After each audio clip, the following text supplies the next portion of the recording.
Okay, this is the third page of notes for 1.1. So we're on number 11 here. Identify the function family of the function 1/3 absolute value of negative x plus 4 and describe the domain and range.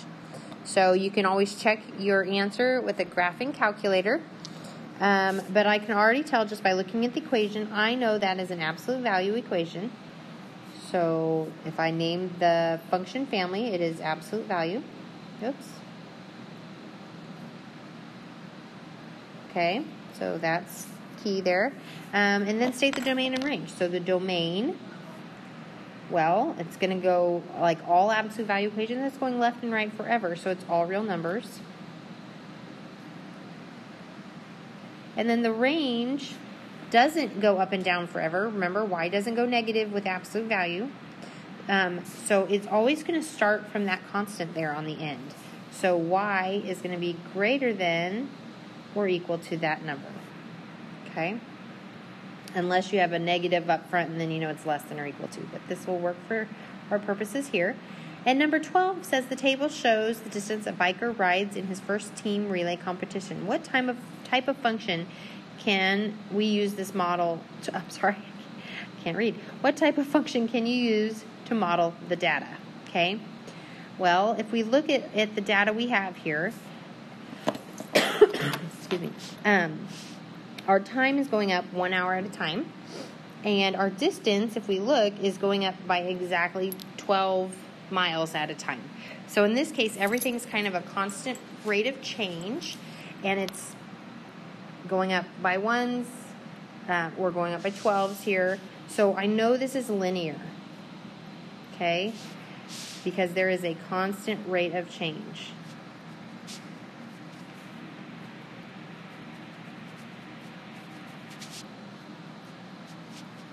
Now, if I were to try to figure out my slope, which is what the rate of change is, it's always those y values over the x value. And I said that the change here is 12, the change here is 1. So it'd be 12 over 1. Okay? So now, if I come down to B, and it says if the biker's teammate rides at the same pace but leaves 1 hour later, what type of transformation does this represent? Well, we're going to draw it to just C, okay? So if I take those original points, and I'm going to write them as an XY table instead. Whoops. So write them as XY. And these are the original points where X was 1, Y was 12, X2, and then 24, 3 and 36, and 4, and 48. And I plot those points. If I can plot those on this graph, 1 goes up to 12, 2 goes up to 24, and 3 goes up to 36. So I can't plot the 4 on there. But I also know this table was showing time and distance. So at 0 time, he didn't go anywhere. So I know it's at 0, 0 here. Whoops, if I can get it graphed. And then I'm going to connect those dots just so I can see it. All right, and this is the graph I'm starting with, okay?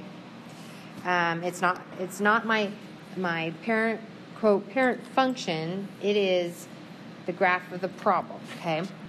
Now, this says if the biker teammate rides at the same pace but leaves an hour later. Okay, so ours was at 0 at 0 time. Well, this person's distance is starting an hour after this. So what I'm going to do is I'm going to take these x values and add 1 to them. Oops, sorry, you can't read that where I wrote it. I'm going to add 1 to them, okay? So that way, this person is just an hour behind, but goes the same pace. So an hour later, they're at 0. So see, I'm plotting at the time being 1, distance 0. So at 2 hours, they're actually at 12, and then 24, and then 36. So here's the, if I can graph it. There we go. So that is the teammate's graph, okay? So I want to determine what type of transformation this is. Well, it is a translation. That's the transformation happening. because it just moved right 1 unit. I can't write.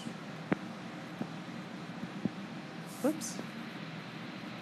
Right 1 unit, okay? And you could take it even farther and even write those graphs into equations.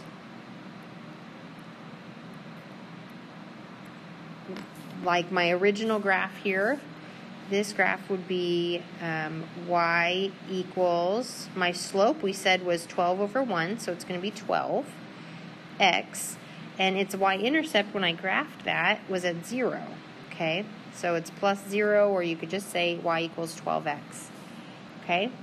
Now for the teammates, it's now y equals, it has the same slope, they're going at the same rate, so 12x, but they waited an hour,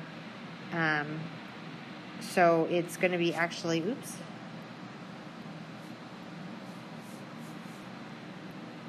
So they waited an hour, so if I were to keep this graph going, we know it goes by 12s, right?